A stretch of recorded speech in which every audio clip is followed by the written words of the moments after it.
Administration, HOD. Welcome to the Standing Committee meeting on infrastructure. Today is the 19th of June. We're in Youth Month.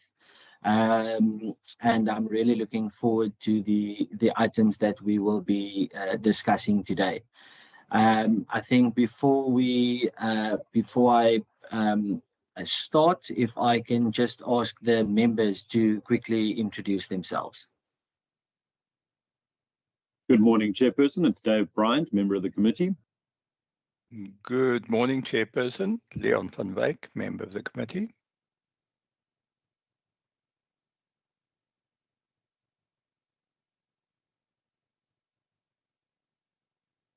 I do see Member Mbombo is also on. If she can just indicate her presence as well.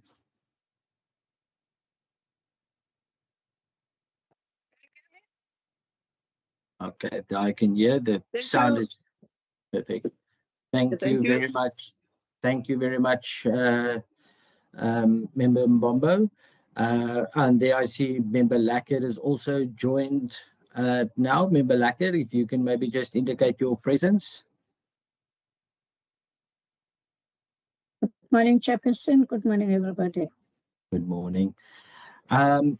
Thank you very much. We have received an apology from Member Brett Heron. He is currently down with the flu. And we have also received a apology from Minister Simmers that unfortunately has another engagement that he couldn't move. So I am now just going to hand over to the HOD, Advocate Chantal Smith, and you can just introduce the department. Thank you very much. Good morning, Chairperson. Good morning, members. With me, I have Shafida Andrews and Mr. Nathan Adrianse for the first part. And for the second part, we will be joined by Louise Bass, who is the engineer responsible to respond to the flood damage. But for the first part, it's Nathan Adrianse that will be leading the presentation. Thank you, Chair. Okay, thank you very much, Advocate Smith. So I was actually thinking to maybe do the flood damage item first when I saw it now. But if it's difficult for you to handle it like that, then I'm more than happy that we move over to the briefing by the Department of Infrastructure on the legislative requirements of the Board of Members in terms of the Rental Tribunal Act 1999. Yeah, if you can, you're more than welcome to do your briefing on that. And then I am just going to request that before we go over to the consideration of the shortlist, that we go in camera, but that I will explain when we get to that item. So HOD, over to you, and we can do the briefing by the department. Thanks. Thank you very much, Chairperson. Louise is just in a meeting with the National Disaster Management Centre. So we are asking that we do the briefing on the Rental Housing Tribunal members appointment first. And I will then give straight over to Mr. Adrianse to take us through it. Thank you, Chair. Thank you very much, HOD, for that introduction. Good morning, members. Good morning, Chairperson. Allow me just to share my screen.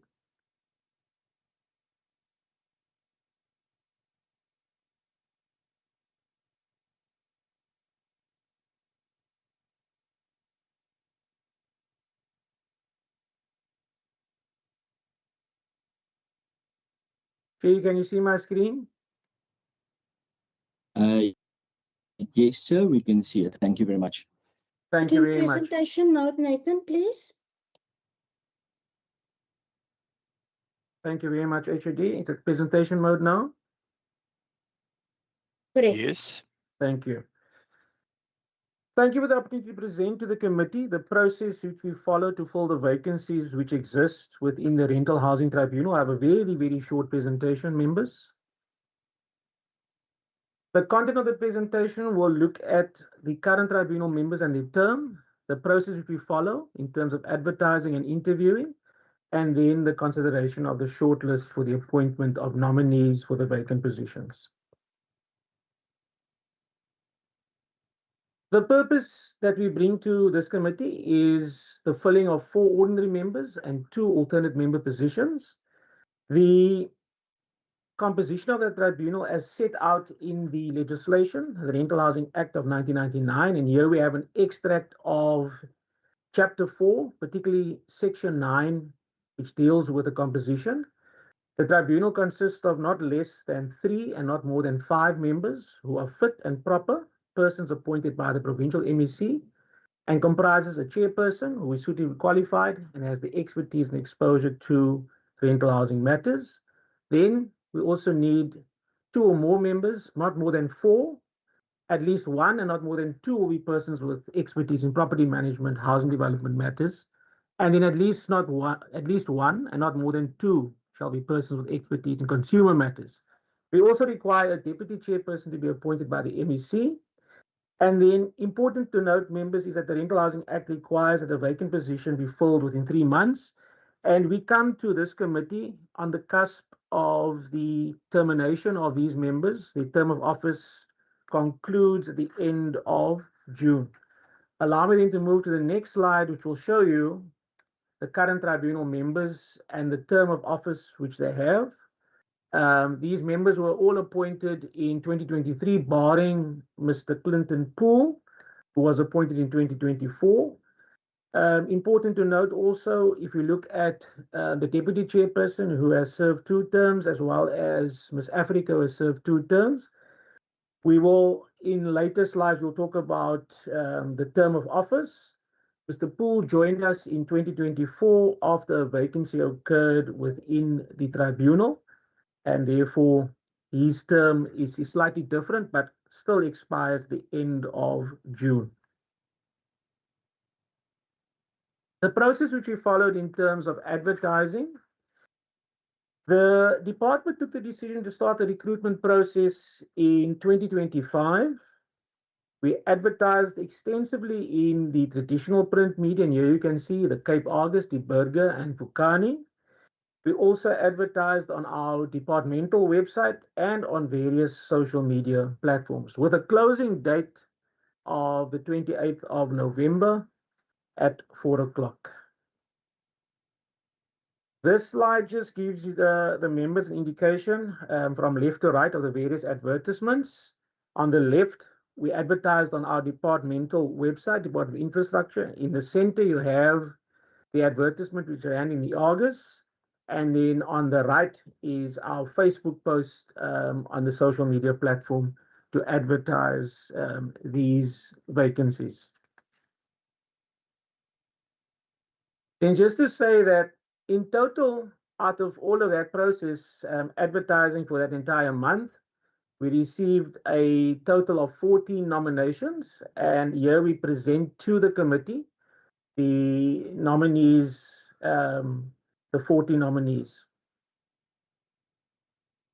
This slide is the long list scoring criteria which we use. This criteria is as per the requirements set out in the Rental Housing Act. Again, it's contained in Chapter 4, Section 9, which looks at experience in rental housing matters, experience in property/housing development, experience in rental housing, housing development, consumer matters. What we did as the department, we included another criteria, which is experience in conflict facilitation and mediation. Members will be familiar that the tribunal deals with matters, disputes between landlord and tenant, and we require our members to assist the administration with mediating disputes, and so we included that. So this spreadsheet will tell you the field of experience, the qualification which they hold, and we score. And then the far right column is the comments which we also put together as the panel. Nominees that were not invited for interviews, we had 14. When the panel went through the nominees, there were 5 candidates who did not meet the threshold criteria, and these reasons include qualifications, experience in property management, rental tribunal matters, mediation, facilitation, and they were not invited to interviews. The nominee Al Esthuizen was excluded due to eligibility, as the candidate has served 2 terms as RHT chairperson. And members will note that in terms of the Rental Housing Act, the Act is silent on how many terms a member can serve. The department took a decision that former members who served 2 terms or more would be excluded. And the rationale behind this decision was to ensure that we keep a fresh group of members on the tribunal board. In the recent past, we've seen instances where members are appointed to various boards and they remain there almost as lifelong members. And we do not want to fall foul of that particular scenario. And hence we've opted to move to the situation where we're asking that if you've served 2 or more terms, not to apply, and we will also not consider even if you would apply. Ms. Modisi was excluded due to eligibility. She nominated herself for the position, even though we provide a very clear process which nominees have to follow. Likewise with C. Wannenberg, was also excluded to self-nomination and resubmittal of the nomination received after cutoff. The 6 candidates were invited for interviews that took place in March, and here we just show you the agenda, how it played out on that particular day. The interview comprised a set series of interview questions and then also a practical exercise for the nominees to complete.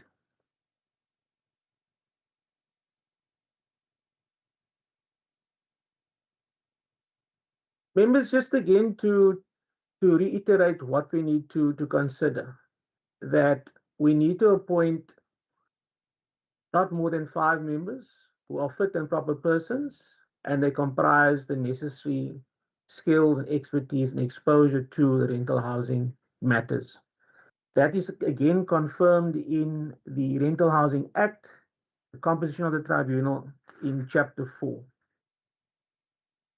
When you look at what we went through in terms of the interviews and practical, this particular slide talks to how the nominees fared and gives you the overall percentage score. And again, I think what you've got is a dynamic mix of skilled professionals who are eligible to serve as members of the Rental Housing Tribunal for a 3-year period from 1 July 2026. Chairperson, I did say it was going to be a short presentation. That concludes the presentation. I am available to take questions together with the head of department. Thank you. Thank you very much, Mr. Adrianse.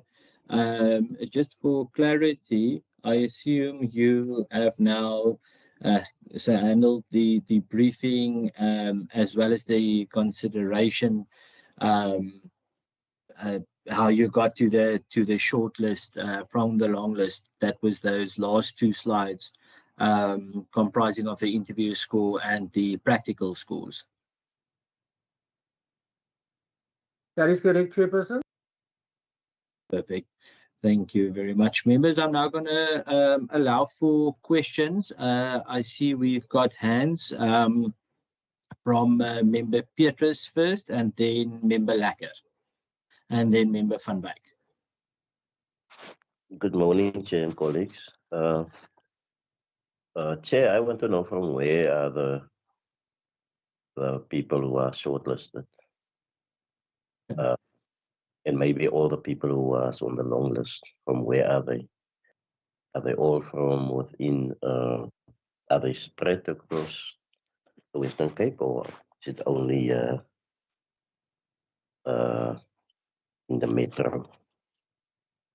Okay, perfect. Thank you very much, member. Previous interviews, Chairperson, there was a concern about that. Perfect. Thank you very much, member Lacker.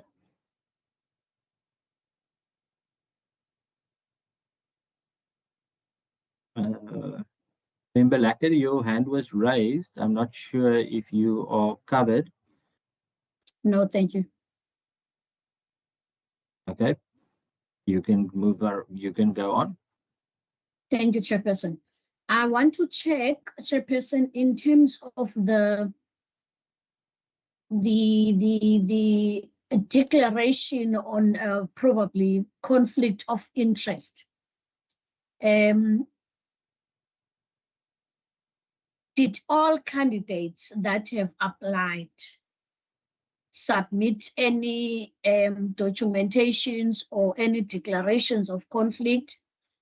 Number two, Chairperson, I want to check from those who have been shortlisted as well, in terms of what they do, are there any of them who are within the estate agents, property developers, or rather landlords in terms of what they do currently? Because I've seen previously we had people who were flagged as being in property. Can we get exactly as to what it is that they are doing?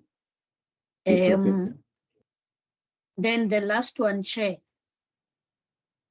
In terms of what are the timelines, or what is the time frame for a tribunal? Thank you. Okay, perfect. Thank you very much, member Van Wyk, followed by member Bryant. Thanks, Chair. I've noted in the documentation that we have, there is I suppose it's a memorandum, an internal route form from the Department of Infrastructure. And in that, there is a comment by one of the senior officials stating, I do not support the appointment of members scoring below 60%. And which is even more concerning is that there are members that have already served on the board and scoring below 60%. And, you know, I'm just wondering then, if you look at that list, there seems to be a range of, I think, some of the top scorers around somewhere in the mid or higher 60s, and then going down to about 40% or just over 40%. And, you know, so I just want to try and get some comments and understanding on how the selection process then works. You know, if there's a view that there should probably be a threshold, a minimum threshold for qualification as a tribunal member. Thanks, Chair. Thank you very much, member Van Wyk. Member Bryant. Thanks very much, Chairperson. Chairperson, a couple of things. The first one is, would we be able to just take the slide back to those scoring sheets, to that graph with all the scores on? The long list or the short list? There's the one that's just before the second last slide.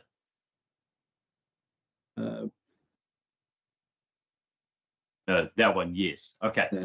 So just in terms of this, the first thing that I think is probably maybe was just a little bit confusing when I was going through it is Miss Fenter is referred to as Miss Jolly in her application, as her official surname. So Miss Jolly, formerly Miss Fenter. So I'm just not sure whether or not the surname there should be Fenter or Jolly if her new surname is Jolly. So if we can maybe just have a brief look at that. Second question is, in terms of candidate pool, there's a big discrepancy there in terms of his practical knowledge compared to everybody else. And I really think that that's something we should take into consideration. And maybe if one could just flesh that out a little bit.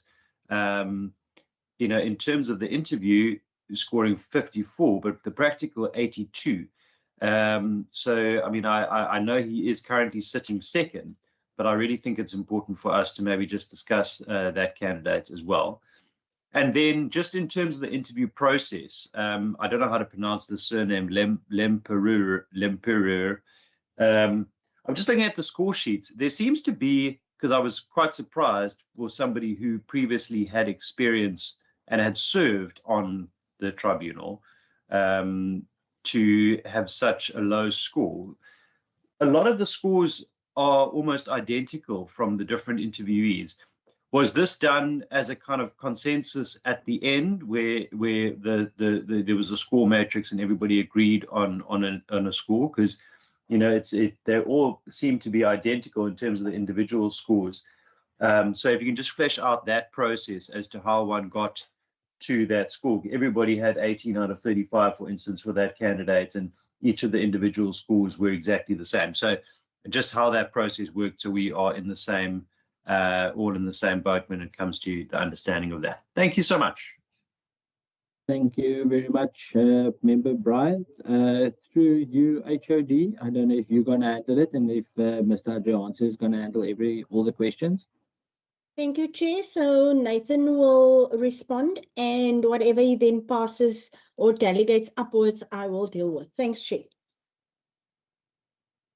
Thank you very much, HOD and Chairperson. Thank you very much to the members for the questions. I'll start with Member Bryant. In terms of the scoring, as a panel, we had consensus scoring, so we would score and then we would agree at the end to say yes. So if I was at 12 and another member was at 13, we'd say, okay, where do we meet each other? So it's consensus scoring. In terms of Member Poole, his practical score, which was very high, as you can see, and having gone through the documentation, in terms of what we had asked for in terms of the practical, we gave a scenario in terms of a particular case, and then we asked for a ruling to be issued. Now, Mr. Poole actually answered pretty well in terms of his response. It was structured correctly. He gave the relevant prescripts, how he came to the rational conclusion. So hence he scored very high in his practical. In terms of Ms. Venter, we have her down in terms of her documentation as Ms. Venter. She uses an email address, Ms. Jolly, but we have her details as Ms. Venter. So that is how we have placed her in our matrix. Member Van Wyk, the submission which you referred to is the internal submission which we do as is standard, which was sent through to our senior colleagues. And the point which was raised here, which I just want to read it again, I do not support the appointment of members scoring below 60%, which is even more concerning, is members that have already served on the board and scoring below 60%. I think when I engaged with my colleague who's in this particular meeting, I explained that what we did was, and it's all part of enhancing our processes. Members who have served on this particular committee will know that we are at all times trying to improve our processes in terms of how we go through the nomination and selection of members. In this instance, I can confirm to this committee that our interview questions were very tough. it was really tough. Likewise with the practical, because one of the things which we want to see from members who serve on the tribunal board is that they are in a position to deal with getting our rulings out timeously. It is so important that from a legislative perspective, whilst we have this 90-day turnaround, that we want to see matters which come through the tribunal that are served almost expeditiously. We talk about a 10-day turnaround time in terms of getting our rulings out. At the moment, we're not quite at that level yet, but it's very important that all our members show the necessary skill and expertise to deal with our rulings. So when I explained it to my colleague, I said, it does not detract from the fact that these nominees are, I think, very capable members. What you see here is, and I think what we try to do in this particular presentation to the committee is present to you a full and transparent process that we followed.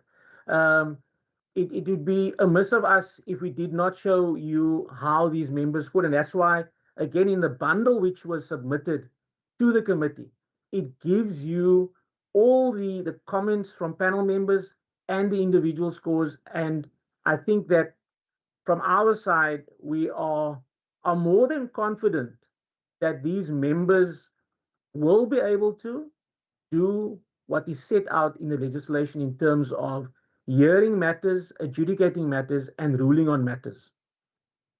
Member Lecker, members serve on the tribunal for a 3-year period. Again, that is set out in the legislation.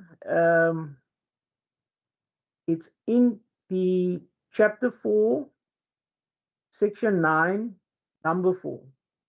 Any appointment in terms of subsection 1 or 3 must be for a period not exceeding 3 years. Then, in terms of the nominees, I can confirm that none of these nominees have any interest in estate agents. None of them are property developers. And then declaration conflict of interest. As far as we're aware, there is no conflict of interest which was registered by any of these nominees. Then the last question was from, in fact, the first question, but the last one now is from Member Petrus. The location of these nominees. Member Petrus, we had gone and we had advertised in a number of publications. And these nominees are all from the Western Cape, noting that what we have, our base is here in Cape Town, members hear matters in Cape Town, and from time to time we have ad hoc hearings in George, and we also have facilities to deal with hearings virtually should the need arise where parties are not physically able to join us here in our Cape Town office. These nominees are all based in the Western Cape. Chairperson, I think I've answered, but I leave it to take another bite at it. Thank you. Thank you very much, Mr. Adrianse. Members, I'm going to allow for follow-ups. If there's any follow-ups, then you can just indicate by raising your hand. It does not appear that we have any follow-ups, Mr. Adrianse. So thank you very much for those, for the thorough answering of the questions.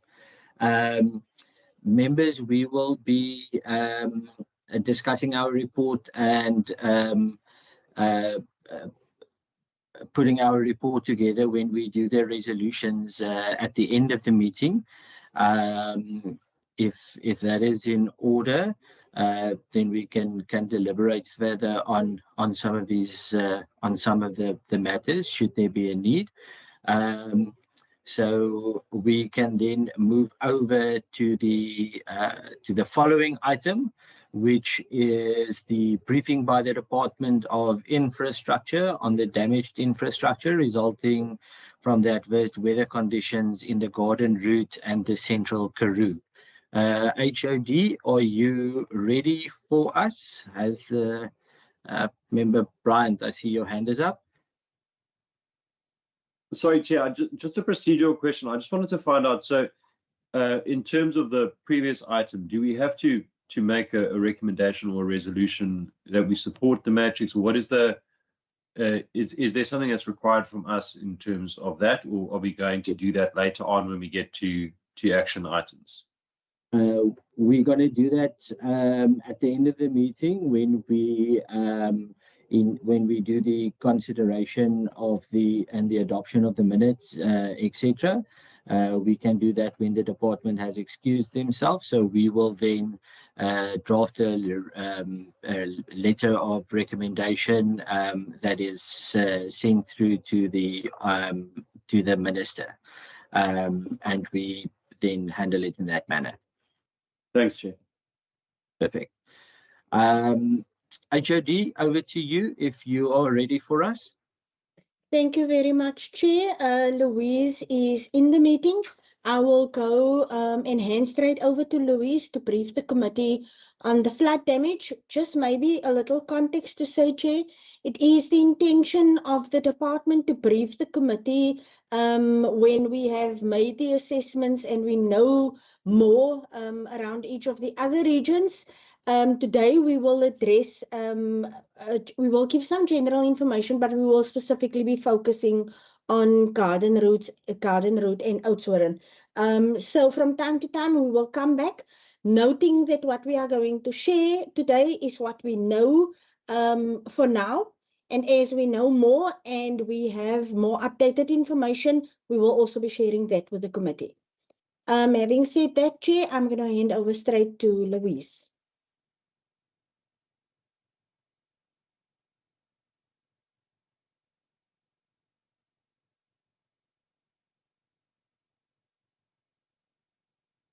Good morning, everyone. Can you see my screen?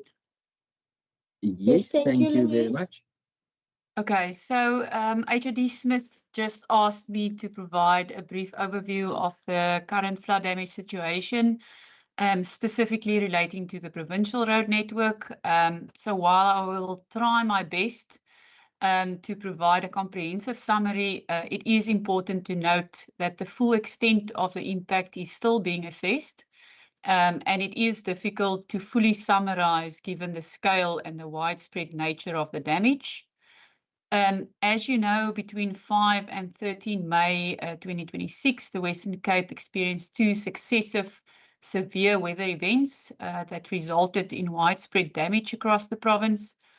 The severity of the rainfall was particularly evident in the Garden Route catchments, where rainfall exceeded 300 millimeters in certain areas. So these extreme rainfall conditions led to extensive flooding, causing significant impacts on the transport infrastructure and access routes throughout the province.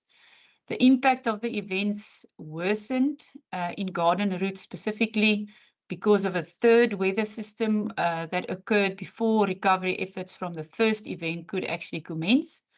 As a result, the existing damage was intensified.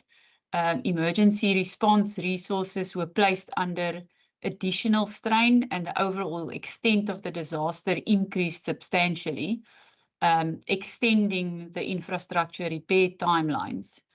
So the combined effects of the 3 weather events were felt across the entire Western Cape, affecting all 5 of our district municipalities. The widespread nature of the damage necessitated a coordinated provincial response that focused on restoring access, repairing critical infrastructure, and also supporting the affected communities.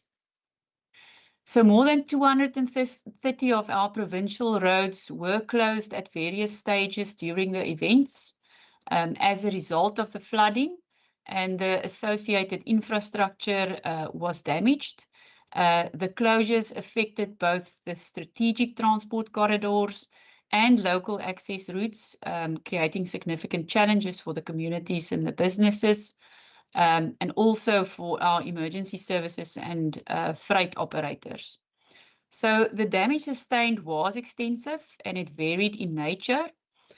We had road embankments and pavements layers that were washed away or severely compromised in certain areas, while also a number of our bridges, our major culverts, retaining structures, and our drainage systems suffered significant damage. So we also, in the mountainous areas and regions of the province, major rockfalls and slope failures occurred, particularly within key mountain passes, further restricting access and increasing the safety risks that's associated with rockfalls and slope failures.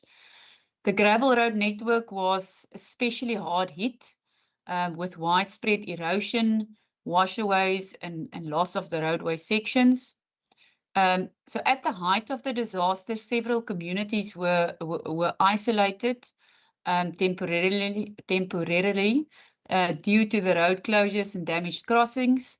So the disruption of the key freight and economic routes also affected the movement of goods and services across the province, placing additional pressure on the local economies and supply chains. So based on our prelim assessments, the estimated damage to the provincial transport infrastructure is approximately 2 billion, with the estimated damage cost per district presented in the pie chart summary below. Detailed assessments are still ongoing to refine the extent of the damage and to inform our recovery and reconstruction planning. In the immediate aftermath of the severe weather events, the transport teams activated its emergency response mechanisms and implemented road closures where necessary to safeguard the public and to prevent further risk to the road users. Rapid response teams were deployed across the province to assess the extent of the damage and to coordinate emergency interventions. Our road departmental operations, those are our DREs, together with the district municipal teams, were mobilized throughout the affected areas to undertake damage assessments and to restore critical access. These teams worked under very challenging conditions to establish the extent of the impacts and to identify priority interventions required to support the affected communities and to maintain connectivity also across the network. So initial response efforts focused on restoring access to communities that had been cut off by floodwaters and infrastructure failures, reopening critical transport and freight routes, clearing flood debris, rockfalls and fallen trees from our roadways, and undertaking temporary repairs to damaged roads, bridges, culverts, and other transport infrastructure. So these interventions were essential in re-establishing mobility, supporting emergency services, and facilitating the movements of goods and people throughout the province. To strengthen the response capacity, additional personnel and plant and equipment were redeployed from less affected regions to areas that had experienced the most significant damage. So this coordinated provincial effort enabled the department to accelerate emergency repairs and to prioritize the reopening of key routes. As a result of these actions, approximately 70% of the more than 230 provincial roads that were closed during the storms have since been reopened in some form, restoring access to many affected communities and economic corridors. While temporary measures have been effective in improving the connectivity, substantial work still remains to permanently repair and rehabilitate the damaged infrastructure. To support the longer-term recovery of the provincial network, 19 emergency repair projects have been identified at critical locations across the province. Our contractors are already on site and they've been appointed and mobilized on a number of these sites, with construction activities underway to address the most severe damage. And we are also looking at works to restore the infrastructure resilience as quickly as possible. This is just a list of our emergency projects already identified or that has commenced. You will see that the larger amount sits against the repair of DR 1400 in Worcester, the replacement of the Rooibrug in Bonnievale, and the repairs to Main Road 401 in Uniondale, as well as Meiringspoort, Uitkykpas, as well as the replacement of the Doring River Bridge. So while the emergency access has largely been restored across the provincial road network, many roads and bridges and culverts and retaining structures have sustained significant damage that will require extensive repairs or complete reconstruction. Although the temporary measures have enabled the reopening of many of these routes, these interventions are not intended as permanent solutions, and substantial work remains to restore the network to its pre-disaster condition. So the nature and the extent of the damage requires detailed engineering assessments, geotechnical investigations, hydraulic analysis, and design development before our permanent construction works can commence. These processes are essential to ensure the repair and reconstruction interventions are technically sound, resilient to future extreme weather events, which is very important, and to represent the best use of our available public resources. So given the scale of the recovery effort required, rehabilitation works and reconstruction works will be prioritized and implemented in a phased manner, and this is subject to the availability of funding.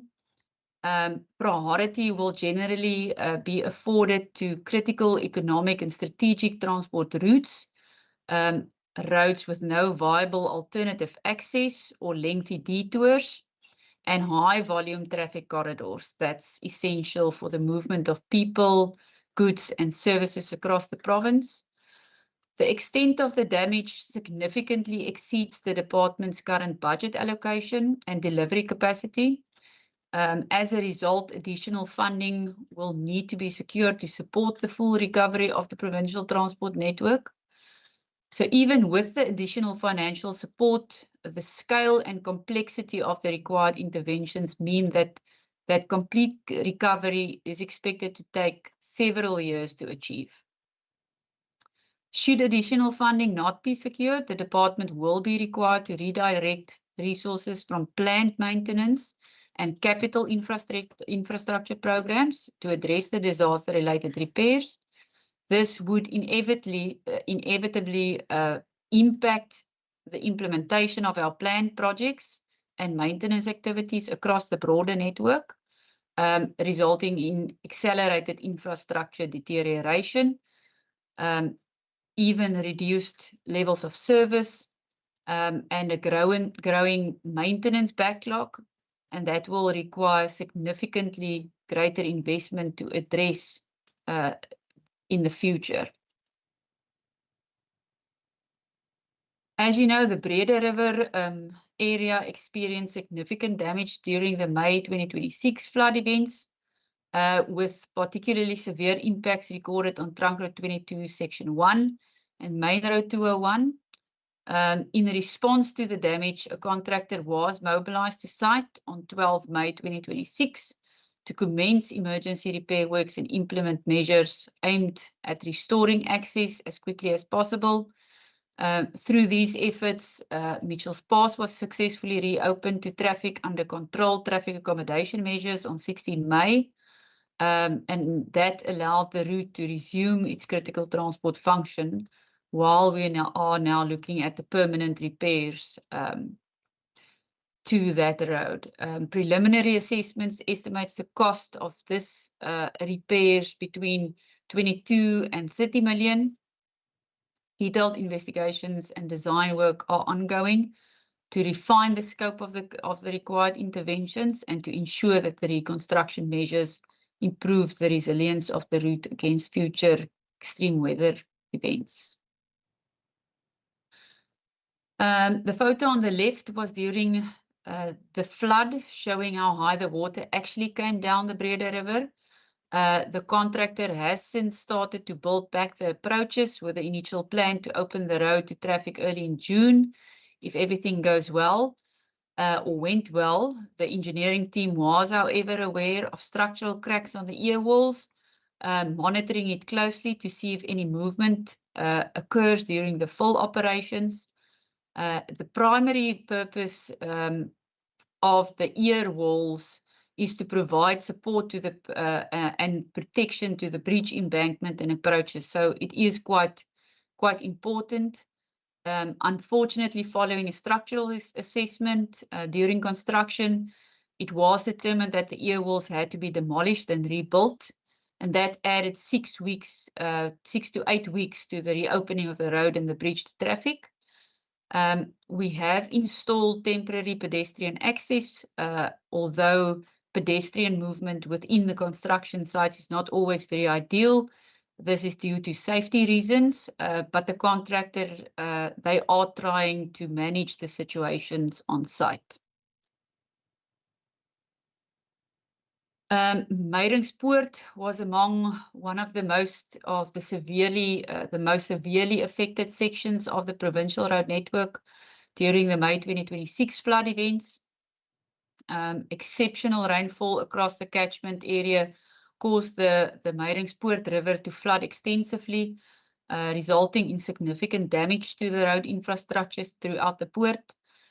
Flood waters overtopped sections of the road, washed away portions of the roadway, it undermined our embankments and caused extensive erosion and structural damage. The scale of the damage has been compared to the 1996 flood event, which was previously regarded as one of the most severe flood incidents in the history of the port. As a result of the damage, Meiringspoort was closed to all traffic, significantly affecting the connectivity in that area. So given the extent of the damage, recovery efforts required detailed engineering assessments, investigations, and implementation of both temporary and permanent repair solutions. The reconstruction of the damaged infrastructure within the port is a very complex and lengthy process aimed at restoring safe access.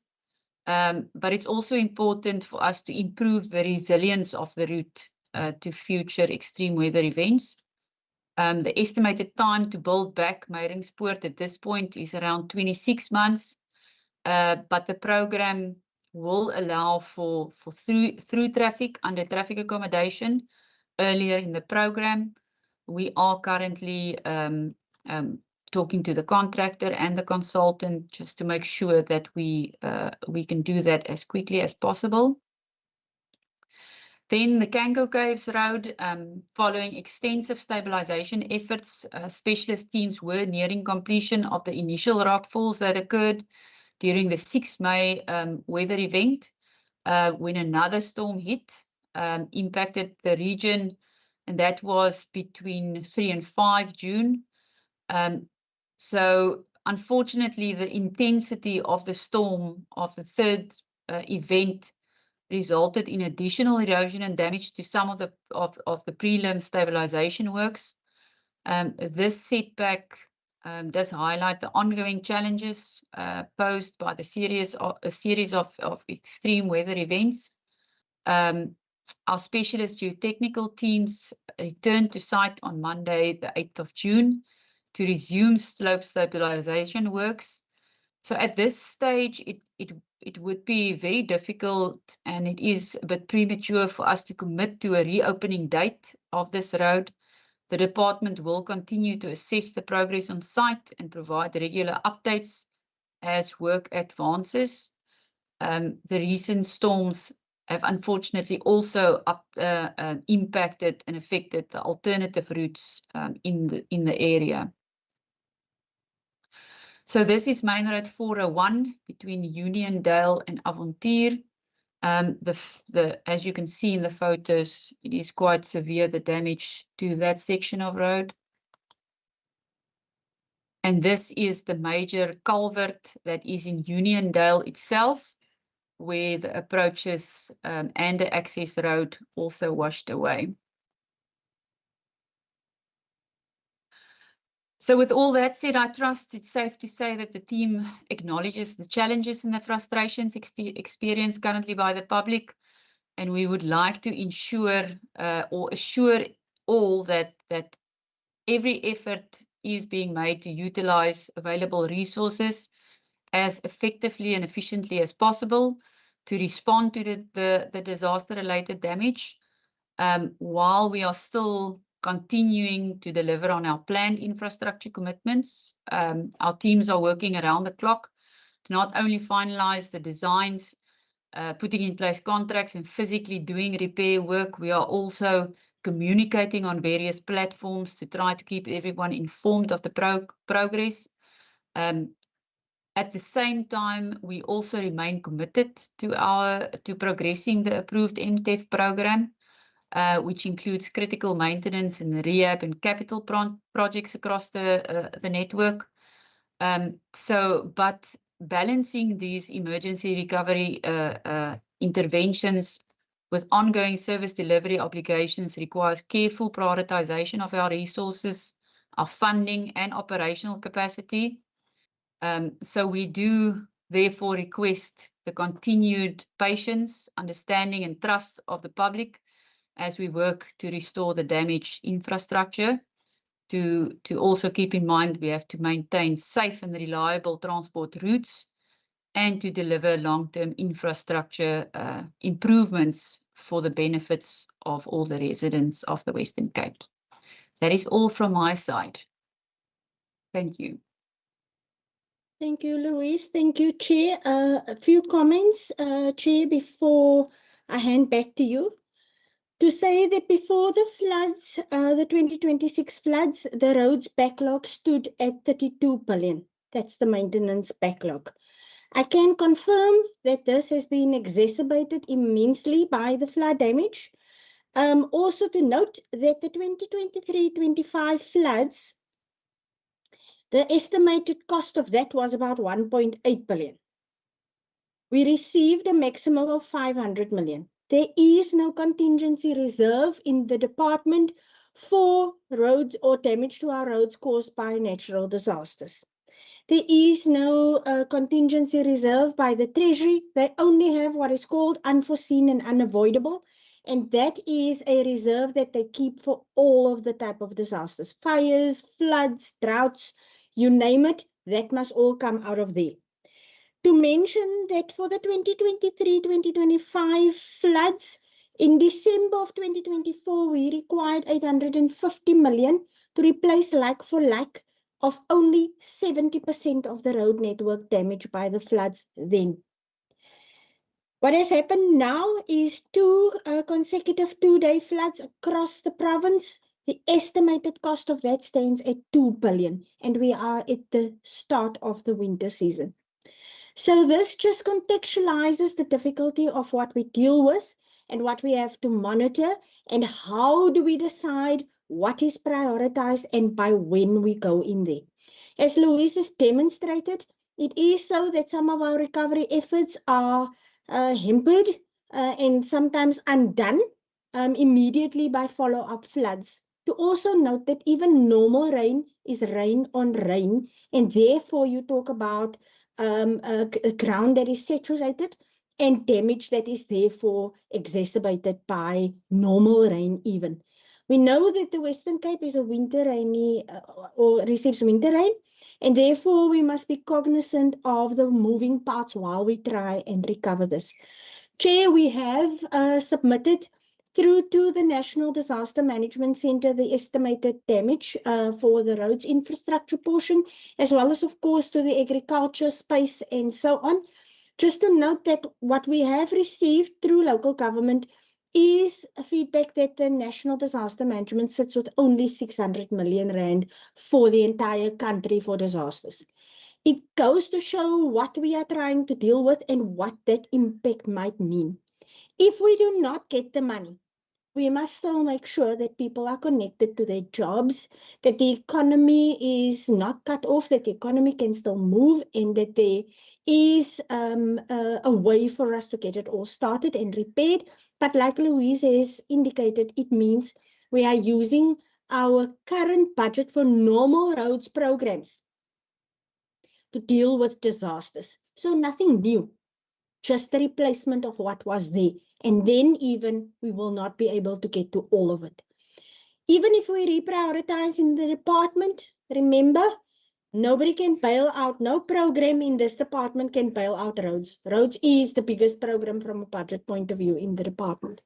So Chair, I just wanted to give that contextual reality also, so that when the questions is asked and you interpret what you have heard from Louise, that also just forms part of the basis of the understanding. Thank you very much. Perfect. Thank you very much, HOD, and also for the presentation. And then I would just also like to ensure members, myself and the HOD was in a conversation, and from the department side, they're going to give us regular updates as they work through the damage, and as they obviously uncover, more severe,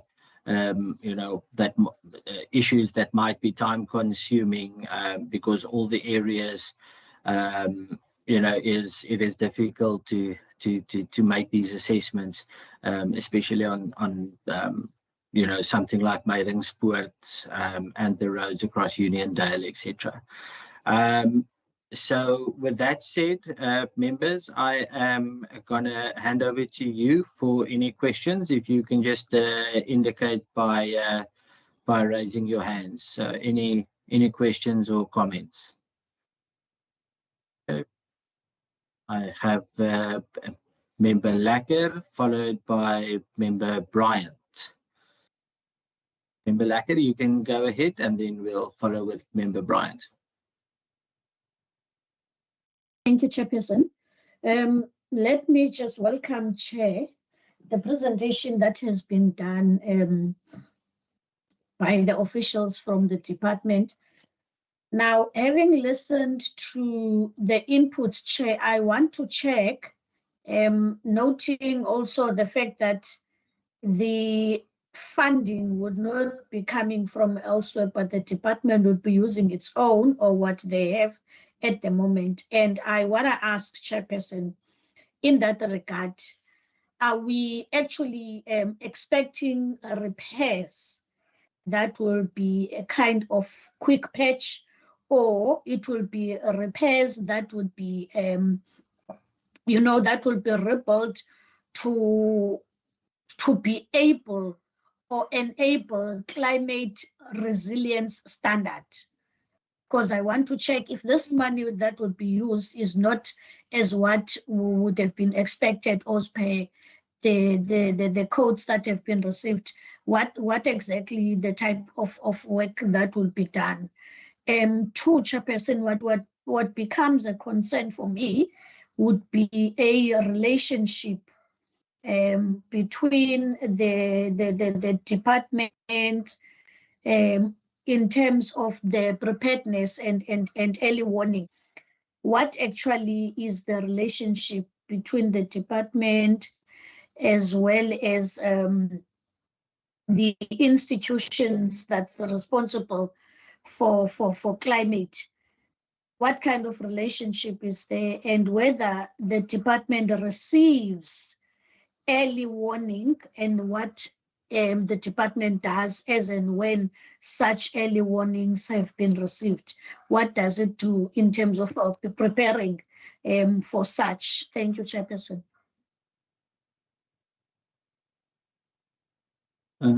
Thank you very much. Member Bryant. Thanks, Chair. I mean, firstly, I just want to say, it's really heartening to see the responses, the attention to detail, the amount of effort that's been put in by the departmental officials along with the minister to resolve these issues. We know there have been thousands of people who have been impacted by these 1 in 200 year floods. And, I really think that whilst there are certainly challenges, the response thus far has been phenomenal. So, the officials can really give themselves a massive pat on the back from us. I think my question is actually quite close to Member Lekker's first question. Maybe I'll just say it in a slightly different way. But, in terms of the Building Back Better ideology, I suppose it goes without saying that we're not going to be able to build all of the infrastructure back to the advanced technological spec that we'd require in terms of climate change adaptation. And some of the infrastructure, at least most of it, will need to be built back in the same way it was before.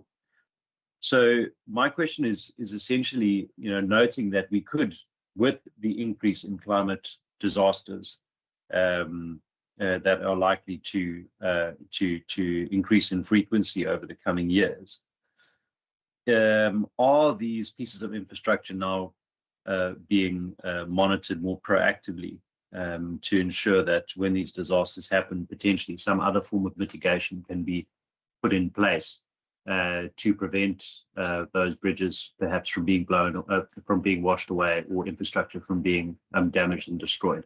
It doesn't only pertain to flooding, it also pertains to fire and wind risks as well as coastal erosion, which we know is also something that is taking place due to sea level rise. Thanks. Thank you. Thank you very much, Member Bryant. HOD, before I hand over to you, I also just have a question. My question is with regards to the gravel road network. That is, in the case of the Garden Route, obviously now being that function is going back to province, but that only happens at the end of this month, if I'm understanding correctly. My question is, what happens in the meantime? I do get the feeling that the local district municipality is already shifting the work onto the province, and obviously the province, there's certain processes that needs to take place. But I do know, and I was in a meeting with the mayor of Mossel Bay. I do know that the district is currently not servicing the gravel roads. Waiting on province to now take over this function. So is there constant communication with regards to the current maintenance on the gravel roads? Because it does have a severe impact on the farmers, especially the basic stuff, the school buses picking up children, milk producers needing to get to the farms, and especially the soft fruit industry needing to travel the roads to get the product to their offset points. So if we can just get some clarity on that status as well, specifically with regard to the Garden Route. Thank you very much. HOD, I'm going to hand over to you, and then we'll handle follow-ups thereafter.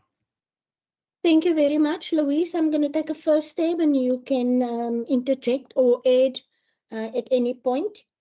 Member Lekker, your question about will we be using the departmental money? Yes, we will. And let us qualify that statement. When I indicated after Louise presented that there is no contingency reserve in roads, what I mean is the roads money, the roads budget is meant for the roads program. It is not meant for exceptional circumstances like this. Whenever we've had this, what we are required to do is to report that to National Transport, which we do immediately, to National Disaster Management, which we do immediately, and to the Provincial Treasury to access unforeseen and unavoidable to the extent that they have it. The problem that we're sitting with is all of them first do assessments and verifications, and in the meantime, you sit with communities that needs to be connected. You sit with places that is cut off and where the ambulance services can't get through, so that they take blood where there's a blood shortage, so that they can respond to people and be able to pick up people and the like. Therefore, we do this in 2 phases. The first phase is making safe and restoring access. And that is to save people. So our first consideration in that instance is not the asset, it is the community, it is the people. For that, we use money out of the roads budget. We don't wait on anybody. We can't wait on anybody. People can't get to shops to buy food. People can't go to work. Kids can't go to school where the feeding programs are. And so we respond immediately. By way of example, at the height of the floods, the two-day floods events that we've had, over 230 roads were impacted, of which 70% has already been restored from an access point of view. That access is temporary access. When Louise then gave the presentation, she spoke about things that needs to be redesigned, things that needs to be built better, built back. And that is in line with Member Brian's comments around a redesign that factors in some climate resilience. To this end, Member Lekker, we also work with the Disaster Management Center. We work with the South African Weather Services. We work with the Department of Environmental Affairs and Development Planning, and we even work with the National Department of Labour. This department is also, through its roads branch, provide support so that while we do the roads and the access, Eskom can do the connection and the reconnection.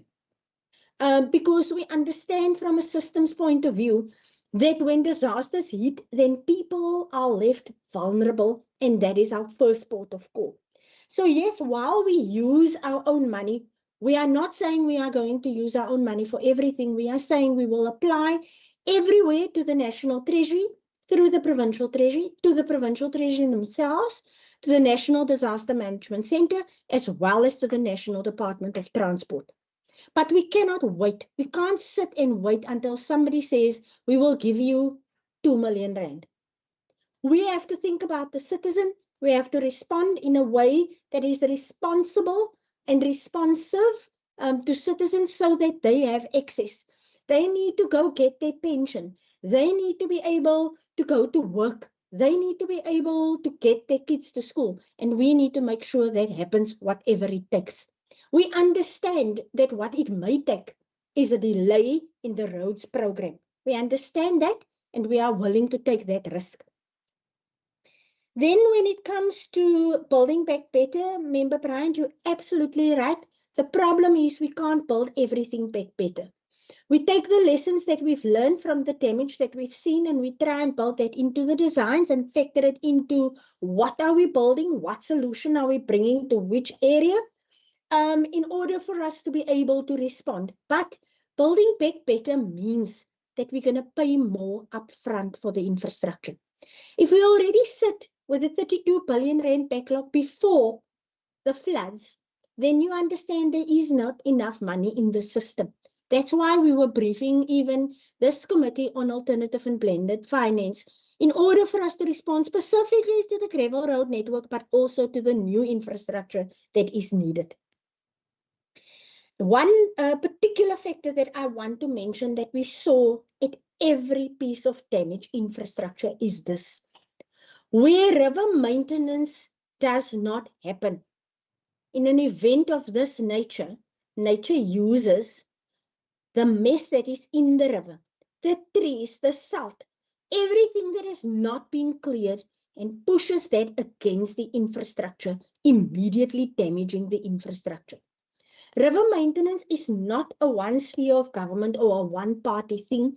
It involves everyone, the municipalities, the province, the farmers specifically. It involves everyone, and it did not happen.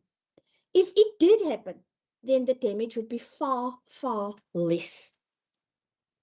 So we do take these things into account. Then in terms of your example of coastal erosion and such, we work with the Department of Environmental Affairs and Development Planning, who's also responsible for the climate change agenda in the Western Cape. And we do plan together so that we make sure that we know where to build and what is needed. But floods like this, if it is not even in human memory that we can say this has happened in that year or that year, then you can imagine we can only do what we can with what we know. The gravel road network and the DM function, Chair, just to say, the staff of the DM, the roads people, those are our people. We have always paid for them. Yes, the management are making it very difficult for us to complete this process, which is also why Minister has mentioned in that meeting to the MM and to the Mayor that we need to work together. The point is that that team has now under Zander, our district roads engineers leadership, have been responding to the flood damage in the GRDM at the moment. Just to say, Chair, that when you talk about that DM is not responding to the maintenance, and specifically on the gravel road network, just to say that everybody, all hands on deck, has been redirected to restore access. That was the first thing that we needed to do. We are very well aware of the maintenance that needs to happen. We know about the economic importance of those routes, and that's why even in Louise's presentation around how do we prioritize and what do we do first, we try to give an idea. First and foremost is lives and making sure that we save those. Secondly, we look at the economic importance of a road to restore that, and so on and so forth. But there is a proper prioritization matrix, also funding dependent. And like we say, we are so careful about what do we do and how do we respond, because of course, National Disaster Management do not want to fund anything where we have already started working on it. And that is also problematic for us because we simply cannot wait. So Chair, I think that is it, unless Louise wants to add anything to what I have said. Louise? I think it's just important to also note that with the previous floods where we actually did put in some sort of resilience in building back better, those structures where we've done that, they didn't wash away during this flood. So I do think that in certain cases, we've had some success to add that.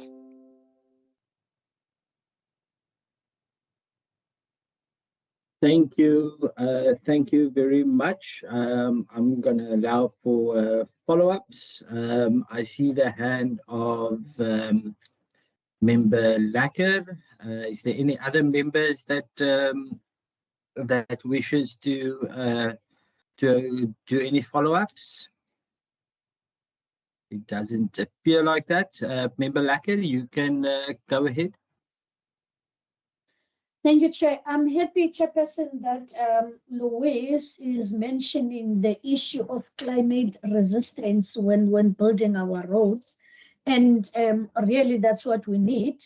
Hence, I previously asked particularly a question around the relationship between the province as well as the South African Weather Services. Now, having received this responses, Chair, and looking into the fact that at the moment the department would be utilizing from what it has, I just want to check, Chairperson, as far as considering what we already have, like the public-private partnership, for infrastructure. Would it be possible to exhaust that, or just to ensure what we can repair for now is climate resistant, utilizing those partnerships that we have at the moment? Then, Chairperson, another follow-up would be, I'm sure really the agenda or what is in the interest of the department, whilst it is ensuring that there's access, the department will also do what it is it has to do in terms of fixing the washaways. But I want to check, Chairperson, do we have a disaster reserve fund in the province, and how much of it can be utilized to ensure that this agenda of fixing, opening access, and ensure that our roads are able to survive whatever weather conditions may come in the near future? Can we exhaust also that funding? Thank you, Chair.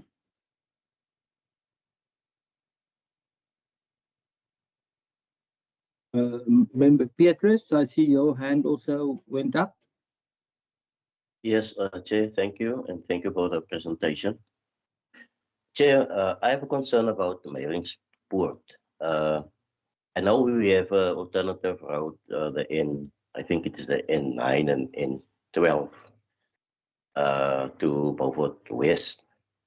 But isn't it time to start looking into or investing into alternative route to Meyringspoort?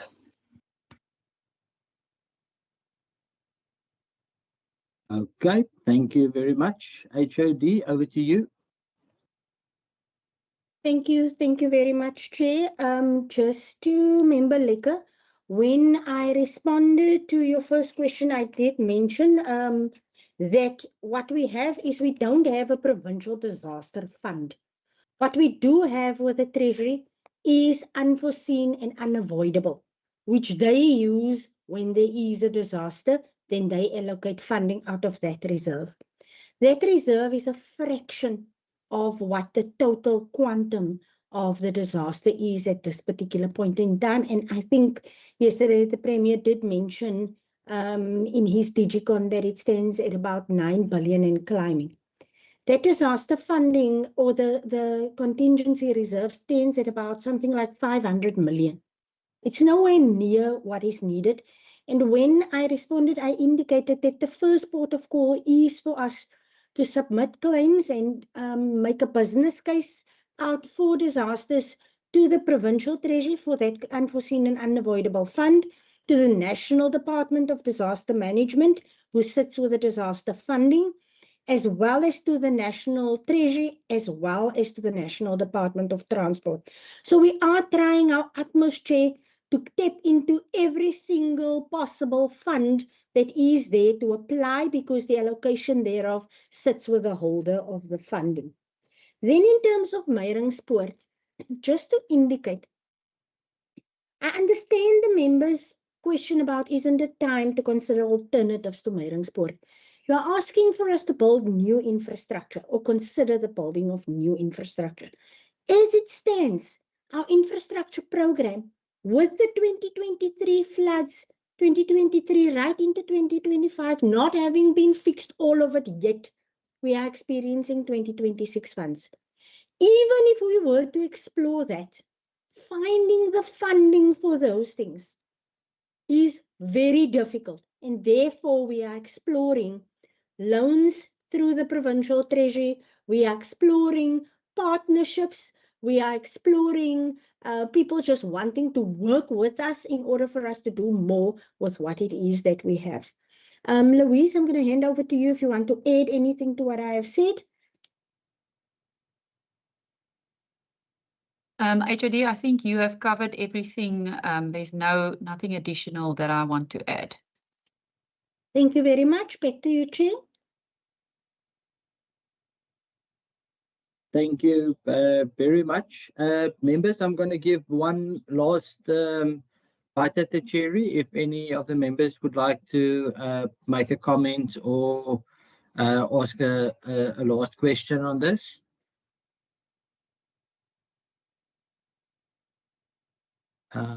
It doesn't seem like there is anything. HOD, that is it from the department side.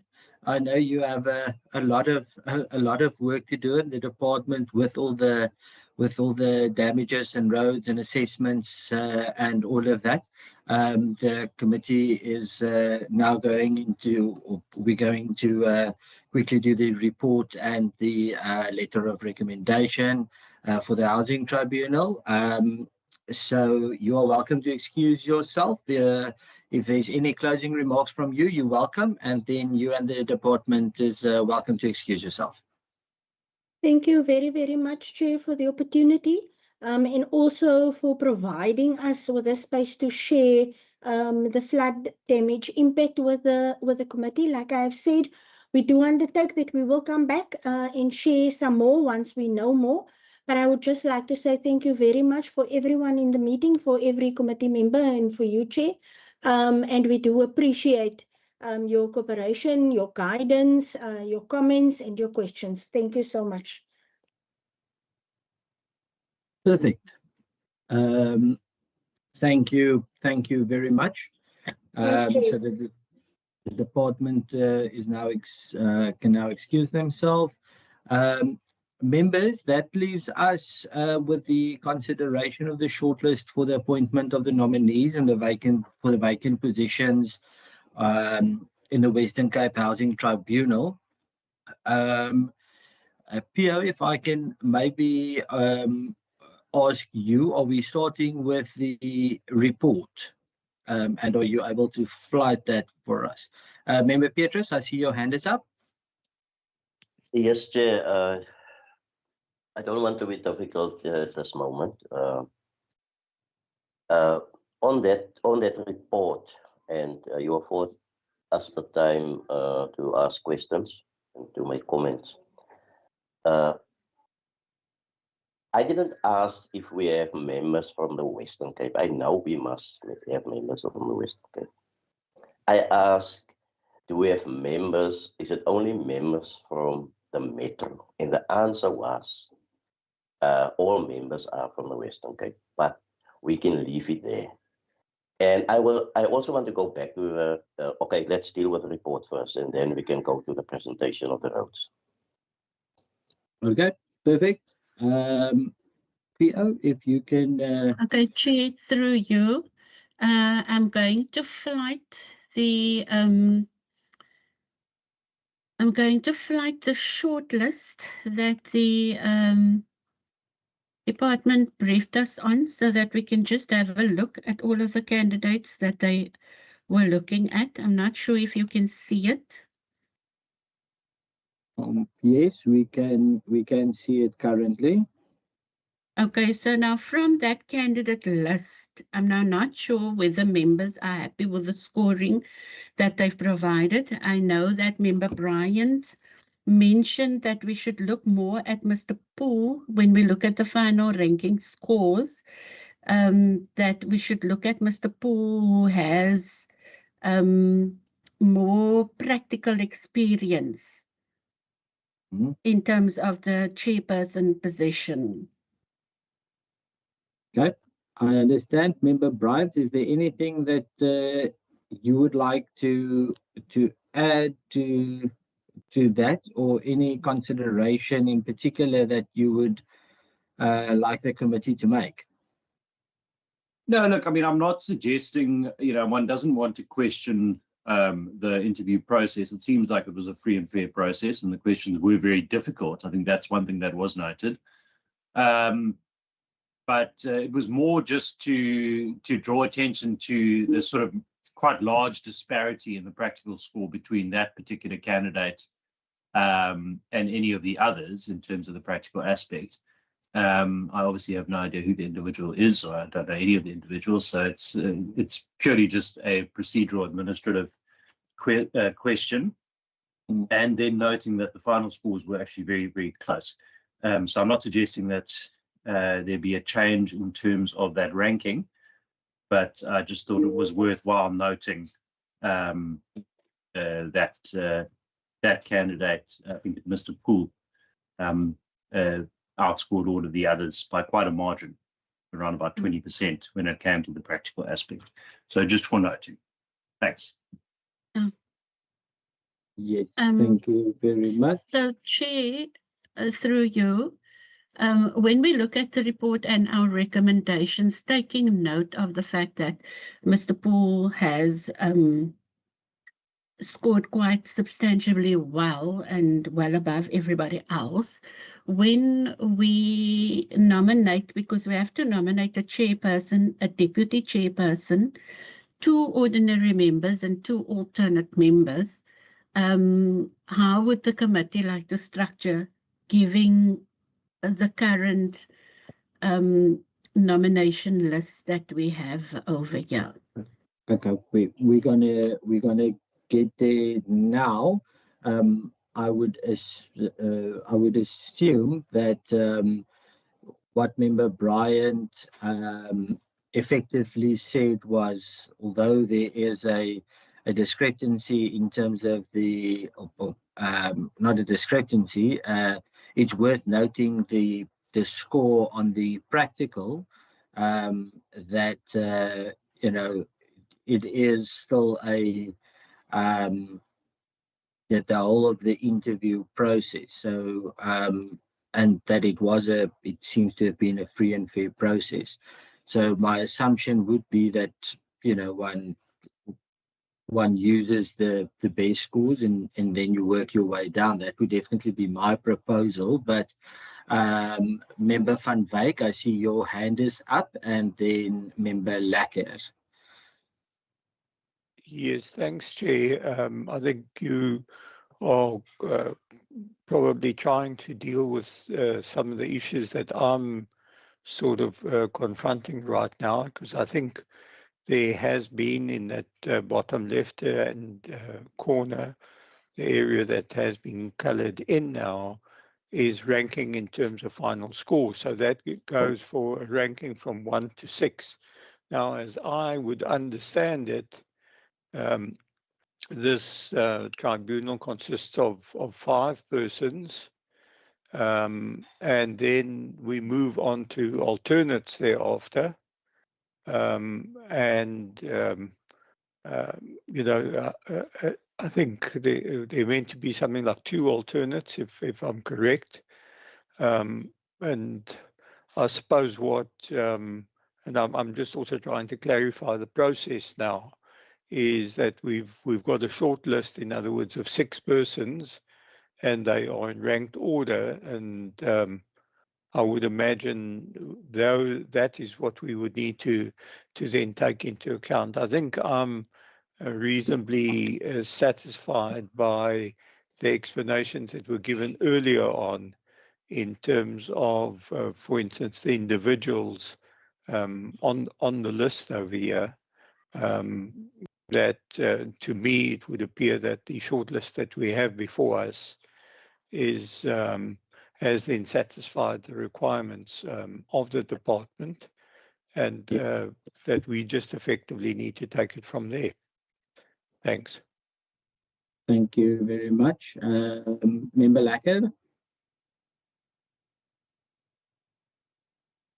Chair, I think what is key in the appointment of the tribunal, first and foremost, would be for us to ensure that the appointment is in compliance with Section 13.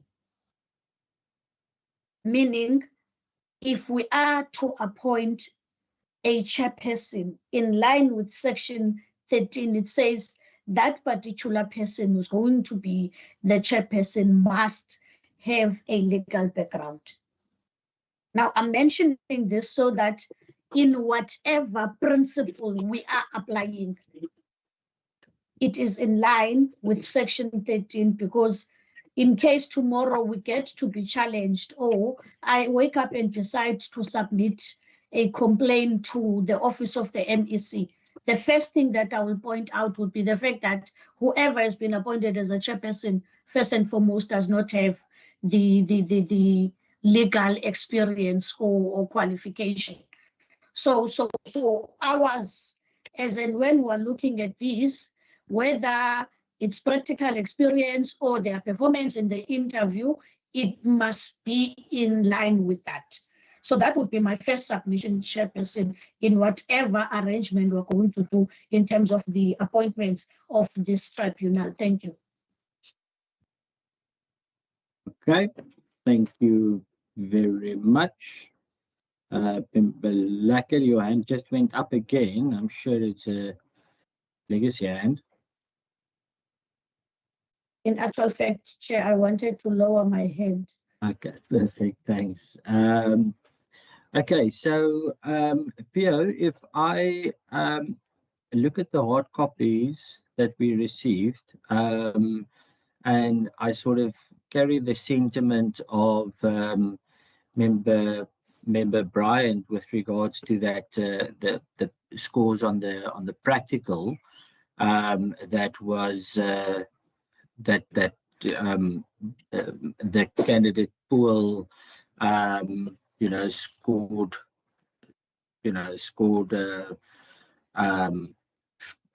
quite a bit, quite a bit better than the other candidates. Also taking into account of what Member Lackett has said, that the chairman have a legal background, and I also noted that candidate pool has got a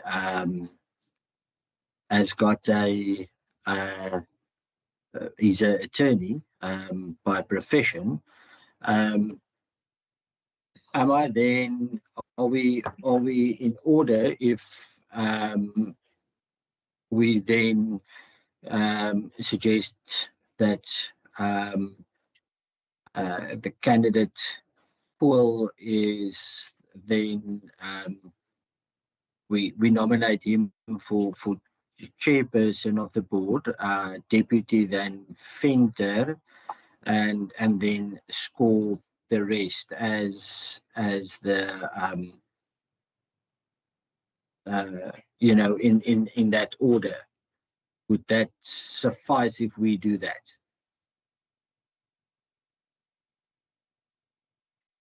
Pio, if you can just give some guidelines now for us, please.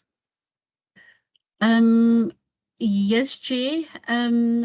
Mr. Paul does stand to be a very good candidate for that position.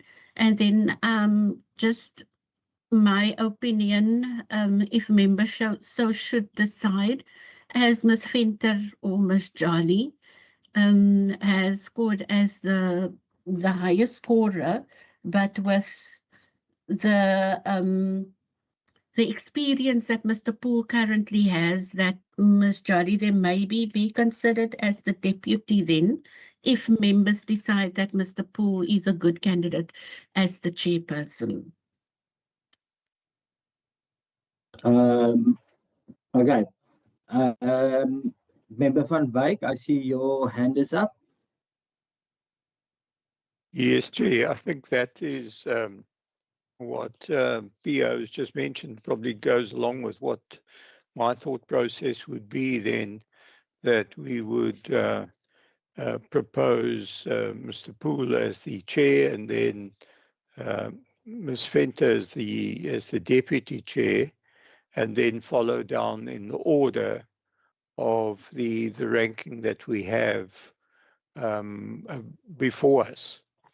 So that would mean that the next three members would be constitute the 5, because we, in terms of that section 9, there's an indication then that we have and what I understand it to be is that the tribunal is not less than 3 and not more than 5 persons. And then I'm assuming that one person would then be the chair, and one of those would then be the deputy chair, and then that there would then in effect be the next three would be the ordinary members, followed by the alternate member. So that would be my proposal. Yeah, so you've got it like I have it then as well. Member Petrus, I see your hand is up. Yes, Chair. Now on that, Chair, I just want to know will the new composition of the board be a reflection of the Western Cape, and in terms of males and females also representation? Yeah, so I think we've got 1, 2, 3, 4. 1, 2, 3, 4 females, and we have one. Am I seeing that? No, we've got 2. Yeah, so it's 2 females, 2 males, and 4 females. So yeah, I think we are covering that. And Member Petrus, just to reiterate what your first comment was with regards to the location of where in the Western Cape. I do think that is something that we can take up in our resolutions to see how we can get that better in future. But yeah, Shanice, if you can just maybe go to the screen that we just had, that you just had with the yeah. So this is what the if you can just go down quickly, that Mr. S.C. Poole be considered the first preference for chairperson, and then Mr. L. Venter / Jolly, that is the Member Brandt, the surname issue that you raised in your initial comments, as the deputy. And then like Member Van Wyk also reiterated now that Ms. Arendse and Ms. Forney be considered the ordinary members, and that Ms. Lempereur and Madabuka be considered as the alternate members. Then we follow that matrix scoring. Members, are we all are we happy with that? If we are, if I can just get a proposer and a seconder on that. I propose, Chair. And then Member Van Wyk, your hand is up. Is that I'm happy to second that. Perfect. Thank you very much. So that is in the committee report. Shanice, is there any other document that we need to formulate for this, with regard to the housing tribunal, or can Yes, Chair. Okay. Yes, Chair. So we've just looked at the report, and the next document that we should be looking at is the recommendation letter to the chair, to the Minister of Infrastructure, whereby we indicate Yes. our nominations to him in this particular letter. If the committee is happy with this, then we can send off this letter after the meeting. Yeah, this is the exact same same order as number 3 in the report. So yeah, can I get a proposer and a seconder that we can send this letter off? Member Van Wyk proposes, and Member Bryant seconds. Thank you very much. And now we're moving. Yes, now we're moving to the consideration and the adoption of the draft committee meeting that was held on the 15th of May. If you can just scroll through that quickly. Just our resolutions. That was the QR code that I provided to the committee. It seems like we did all of this. Can I get a proposer and a seconder on these minutes? Member Van Wyk is proposing, and Member Bryant is seconding. And then consideration and adoption of the draft committee annual activities report. Okay.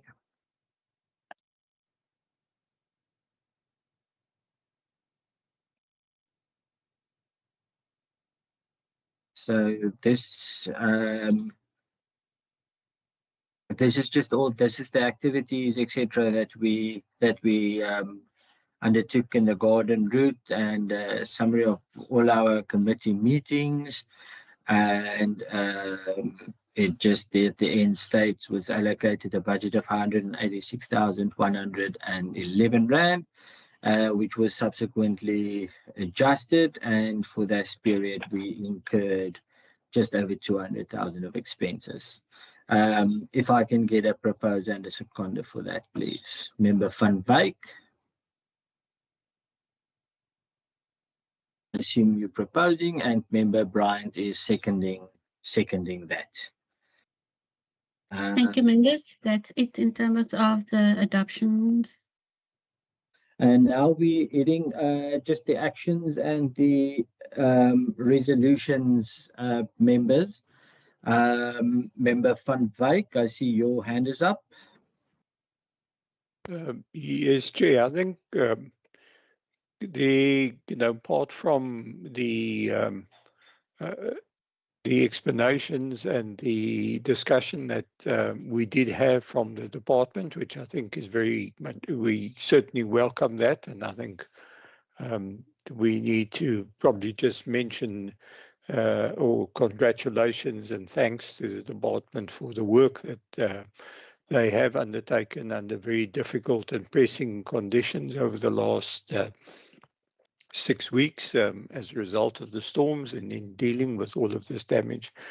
There are probably two areas that I've noted, one being the gravel roads, which I think there's probably a fair amount of work that still needs to be done on that.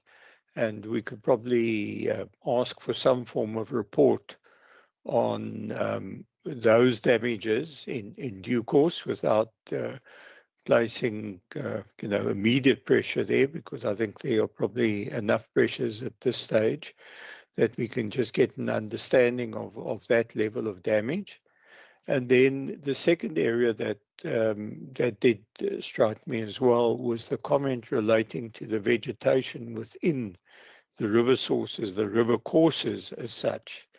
And I think these are issues that we have raised before, is the amount of alien vegetation that is affecting our flow of water and the clearing that needs to be undertaken. So, possibly looking at perhaps some assessment or some report relating to that level of vegetation, because that needs to receive attention both in terms of other departments within province and within the municipalities, and that we probably will also be looking at how do we then source that level of funding to make sure that river courses are cleared on a regular basis, and that there is some constructive program going forward on dealing with that in order to protect infrastructure. Perfect. Thank you. Thank you very much. Whilst other members, you can put up your hand if there's any resolutions from your side. Look, I'm going to reiterate what I said in the meeting as well. I am very concerned about the gravel network, following the storms, and I fully appreciate what the answer by the department. But we must, farmers has already had severe damage with these floods, and the lack of gravel pits is something that I've raised previously as well. But the general maintenance of the gravel road network is of immense importance. The economic impact on the soft fruit, on the milk producers, on children getting to schools, on all of that is of utmost importance. So I don't know, Shamiz, I think we must in future work in some way where we can get some or other. I don't know if we must do a public engagement with regard to the gravel road network, but there seems to be a communication gap between the districts and the department, and I know that is being sorted now with the department taking over, but we need to ensure that that urgent work is being done as on the road network. Member Lacker. Thank you, Chair. Chair, I'm thinking, given the fact that at the moment we are in a tight situation where we require plus minus $1 billion to repair our roads, I want to make a submission, Chairperson, because even in 2023 we had disasters, and this year there are worse. I want to submit, Chair, that through the committee, the department investigates a kind of insurance or a bond as an alternative, instead of actually waiting for national disaster funds, because we've already heard that national has got plus minus 600 million. So what would be a possible solution is for the province to investigate an alternative in a form of this insurance or a bond. And if we must, Chair, I can ask my office to develop something that I can present to the committee so that we look into it. Any possibility to ensure that we fix our roads, which are capable enough to withstand any weather conditions. So I wanted to make that submission, Chair. Through you, I can work on something to produce for the department as my proposal. Thank you. Okay, I know I did speak, I think Member Van Wyk will probably add on to what you said. I know we had a conversation about that front-end financing. Member Van Wyk? Yes, I think, there needs to be a form of self-insurance or a reserve that it does get created within, certainly within the provincial treasury, but probably within infrastructure as well, in terms of this type of disaster, that they have additional funds available. However, I think the whole aspect of the 32 billion rand that has been referred to here as call it the shortfall or the need for work that gets done on roads going into the future. So that whole aspect of that bigger budget has to be, or they need to start factoring that in how we're going to fund that for the future. So it really becomes a plan on how we are going to fund roads going into the future.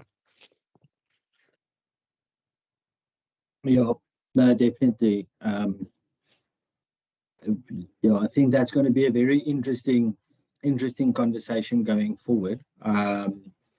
Because what we do know is the status quo don't work currently. We're seeing more and more disasters hitting us more frequently, and the severity is increasing the whole time. So to bulk up the infrastructure is obviously of immense importance. We're only talking about roads now, but there's also a level of understanding in terms of infrastructure that we need to have in terms of our municipal infrastructure. Are municipalities able to keep up with the infrastructure demand that there is? I'm just thinking, water pipes, sewage systems, all of that, are they robust enough to protect citizens and to protect infrastructure integrity through these disasters? So yeah, definitely something, member Lackett and member Van Wyk, that we can take forward. Shamiz, is there any other resolutions from any of the members currently? Or I've only got the 6 down that you've mentioned, of which it is the vegetation that needs to be cleared in the rivers, the gravel roads that needs work, so a report has to be provided. The concern about the gravel network following storms and the farmers' challenges with these severe damages and for school children to get to school and back. Then I also have the looking into getting insurance or a bond to deal with the damaged roads, so that there is revenue that is available to deal with disasters, and also to fix our roads to be disaster resistant. And then the need to be a reserve for the DOI or the Treasury, so that they can deal with these infrastructure disasters and have a plan on how they're going to fund these damages in future. And then in terms of municipal infrastructure, can the municipalities keep up with the infrastructure demands? So those are the 6 that I currently have. I see member Lacker's hand is up. Yes, Chairperson. As part of the resolutions, because I did not want to raise questions over and over, but I want to get an understanding, Chair, in terms of the procedures to communicate to all road users about the road closures. I want to get an understanding exactly as to how many reports of blocked roads that were received, whether through the hotline or the app, and what was the average response time to that effect. 2, in terms of the criteria that would be used, I want to understand what's the criteria that will be used to prioritize restoration versus the damaged roads. Thank you, Chair. Okay, perfect. We can handle that. And that then brings us to the end of this meeting. Members, thank you very much. To everyone that tuned in, thank you very much. I hope you enjoyed the meeting, and appreciate the impact that the storms had, that the disasters had on the infrastructure in the Western Cape in its totality, and that we see the work and appreciate the work that the department is also doing. So I wanted to end off the meeting now, but I've got the PO followed by Member Petrus. Chair, is it okay if I go after Member Petrus? Yeah, Member Petrus. Yes, yes. Thank you, Chair. Chair, it's about, you mentioned it, about the composition in future, and we talked about it last in the previous interviews as well. That was a concern of us, of the board and future boards. Okay, put that in as a resolution, Shamise, as well, that we can just see how we can make contact with the department to see how we can operate that. Can So you it's just give that to me again, Chair? Sorry. That we look at the composition of the Western Cape Housing Tribunal, that it is in a that the mechanism be put in place to make sure it is a fair representation from across the province. Okay. Yeah. And then you can go. Chair, due to the confidential information in the files that was provided to members, if it is okay that I can have those files collected, because those files need to be returned to the DOI. Perfect. You can arrange that with the members respectively. That is 100%. Members, if we can just ensure that those files get picked up so that we can return it to the department. I am then adjourning this meeting. Thank you everyone for all the comments and inputs. It's duly appreciated, and have a good weekend, and enjoy the Bafana and the box. This meeting is then adjourned. Thank you very much. Thank you, Thanks, members. bye-bye. Bye-bye. Thank you. See you all Monday.